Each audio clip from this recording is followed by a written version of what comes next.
స్త్రీశక్తి పథకం అమలు జరుగుతున్న విధానంపై క్షేత్రస్థాయిలో పరిశీలించారు Anakapalli RTC depot assistant manager Gauri.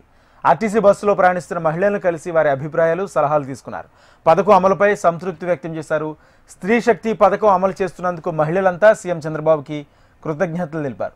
RTC బస్సులో ప్రయాణించేటప్పుడు ఎటువంటి ఇబ్బందులు తలెత్తకుండా తగిన ఏర్పాట్లు చేస్తామని అసిస్టెంట్ మేనేజర్ గౌరీ తెలిపారు. ఇప్పుడు ఈరోజు ఈ స్త్రీశక్తి పథకం ఇంప్లిమెంట్ అయిన తర్వాత మన చోడవరం బస్ స్టేషన్ నుంచి ఎటువంటి ప్రాబ్లమ్స్ ఉన్నాయంటో చెక్ చేయడానికి రావడం జరిగింది. మొత్తం చెక్ చేసాము. అక్కడ ఉన్న మహిళలతో కూడా ఇంటరాక్షన్ చేయడం జరిగింది. వాళ్ళందరూ కూడా ఎంతో సంతోషం వ్యక్తపరిచారు. అదేవిధంగా కొన్ని రూట్లు బస్సులు కూడా కొన్ని కలిసి రావడం జరుగుతున్నాయని చెప్పడం జరిగింది. దానికి సంబంధించి మేము ఒకసారి వెరిఫై చేసి దానికి తగిన చర్యలు తీసుకుంటాము. అలాగే ఏ సమయంలో ఎటువంటి ఫిర్యాదులు ఇవ్వాలన్నా సరే మనం ఇక్కడ ఒక డెస్క్ కూడా ఏర్పాటు చేయడం జరిగింది.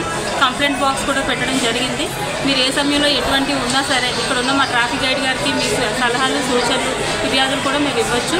ఎటువంటి ప్రాబ్లం ఉన్నా సరే మాకు తెలియజేయవలసిందిగా కోరుతున్నాను. ఎందుకంటే మాకు డబ్బులు వదులుతుందంటే ఆనందం